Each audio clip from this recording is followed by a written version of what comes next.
जय हिंद, जय शिवराय. मी स्वराज्य शिलेदार. अनेक वर्षापासून एक गाव आहे, त्या गावाला पाण्याची एवढी टंचाई आहे. आज तो योग आलेला आहे. रत्नागिरी जिल्हा आहे, त्यामध्ये संगमेश्वर हा तालुका, त्यामध्ये संगमेश्वरमध्ये अंतरवली हे गाव आहे. अंतरवली गावामध्ये बुद्धवाडी. अंतरवली गावामध्ये त्याच्या 9 वाड्या आहेत. 9 वाड्यांना अनेक वर्षापासून पाण्याचा प्रश्न आहे. तिथे बोर जर खणली जाते, कोणी आमदाराच्या निधीतनं असो, या कुठली ग्रामपंचायतच्या निधीतनं असो, या कुठले सरपंच या गावाच्या माध्यमातून पर्सनल निधीतनं असो, बोर खणली जाते, पण तिथे पाणी लागत नाही आहे.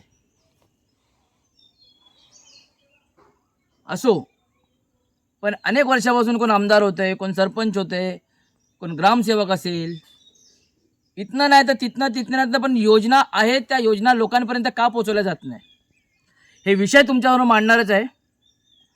पण बुद्धवाडीमध्ये 5 वर्ष आधी जसं सरकारने देशभरात केलं होतं घर घर संडास, घर घर नळ, घर घर बाथरूम, घर घर संडास, यातनं किती जणांच्या घरात बाथरूम पोचलं तर पोचलं, पण त्या घरापर्यंत कितीपर्यंत पाणी पोचलं, किती घरापर्यंत नळ आलं ते आलं, पण नळापर्यंत पाणी आलं का,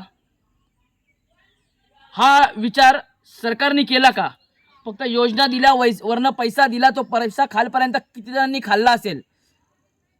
RTI टाकल्यानंतर सगळ्या गोष्टी कळणार आहेत आणि तुम्ही RTI टाकणार. मी माझ्या गावी आहे बुद्धवाडीमध्ये. 9 वाड्यांचा प्रश्न आहे. हे बघा, हा नळ आहे. हा नळ 4 वर्षापासून लावलेला आहे. 4 वर्ष. या नळाला जो टमरेल ना, टमरेल हा 4-5 वर्षापासून भरलेला नाहीये. टमरेलची अवस्था जी अशी आहे ना, त्याच्यापेक्षा घाण अवस्था, त्याच्यापेक्षा वाईट अवस्था इथल्या जनतेची आहे. मायबापो, इथल्या वाडीतल्या प्रत्येकांची आहे. पियाला 10-10 दिवस पाणी नाही. हा जो नळ बघता ना, हा नळ जॉईंट करताना असे काही पाईप टाकले होते. काळे छोटे पाईप टाकलेले आहेत गावागावामध्ये. पाईप असे बाहेर सोडलेले आहेत. हे नळ आहेत, नळ तुटलेत, पण एकाही नळाला 4-5 वर्षापासून पाणी नाहीये. उमरे धरण भरलं जात नाहीये. मग पाणी येणार कुठनं? 70-80% पैसा लुटला गेलाय. अजून 20-30% पैसा लुटायचा बाकी आहे. नळाला पाणी नाही, लोकांना त्रास आहे. ह्याच्यावर वरपर्यंत खालपर्यंत मी सगळ्यांना जाब विचारणार आहे आणि व्हिडिओ मंत्रालयापर्यंत पोहोचवणार आहे. मी हा जो त्रास आहे फक्त एका वाडीचा नाही, अंतराळीतल्या 9 वाड्यांचा त्रास आहे. हा त्रास जो होतोय, हा त्रास कुठेतरी सॉल्व्ह झाला पाहिजे.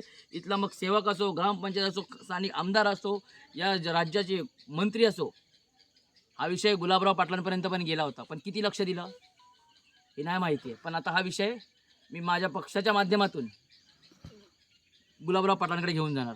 हा विषय माझ्या वाडीतल्या अनेकांचा आहे. हा त्रास, कारण का 8-8 दिवस, 4-4 दिवस लोकांना पियाला पाणी नाही ना. बघा, मी काय सांगतोय, ह्याच्यावर किती पैसा खाल्लाय ना, ह्याचा RTI टाकणार मी आणि वरपासून खालापर्यंत सगळं बाहेर काढणार मी. हे लक्षात ठेवा, माझा शब्द आहे. आणि या वाडीला पाणी आल्याशिवाय मी शांत बसणार नाही, हा माझा शब्द आहे.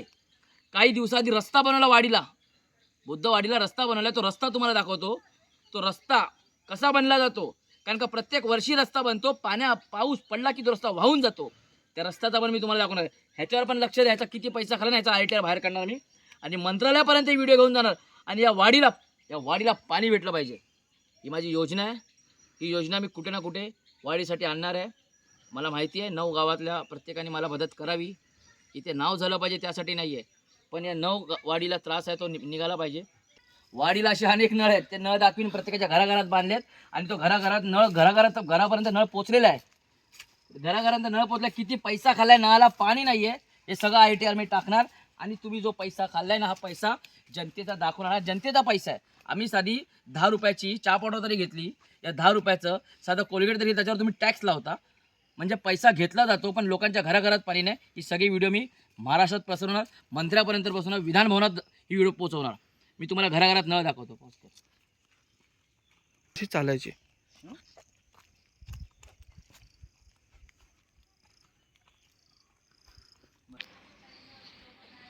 हा एक नळ आहे, हे घर आहे. त्या नळाला पाणी, नळ बघा तुटला आहे. नळाला पाणी नाही, नळ हात लावला, नळ तुटला आहे. आणि घर आहे. असे अनेक नळ आहेत दारादारात बांधलेले. ठीक आहे. ही टाकी आहे. या टाकीला कधी पाणी येतं कधी पाणी येत नाही. थांबव.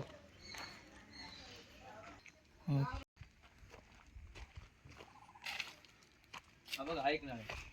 असे 50 घर आहेत वाडीमध्ये आणि 50 घराला 50 नळ आहेत. किती मोठी योजना होती. या योजनेनं किती लोकांनी पैसा खाल्लाय.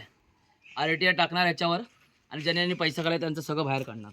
अनेक वर्ष लोक उपाशी पाण्यापासून, पाणी नाही लोकांना, लोक मरतात पाणी नसल्यामुळे.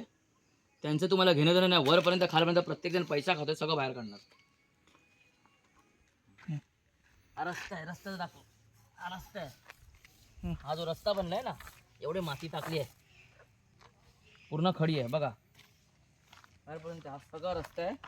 हा रस्ता जो बनवलाय हा पावसानंतर रस्ता निघून जाणार आहे. पाऊस पडला की रस्ता जाणार. किती खडी आहे बघा. रस्ता प्लेन नाही आहे. रस्ता प्लेन नाही आहे. किती खडी आहे बघा. पहिला पाऊस पडला की हा रस्ता वाहून जातो. दरवर्षी तेच असतं, दरवर्षी तेच असतं. म्हणजे कुठे कसा पैसा खाल्ला जातो तुम्हाला वाटत असेल आम्हाला माहिती नाही. सगळ्या गोष्टी माहिती आहेत.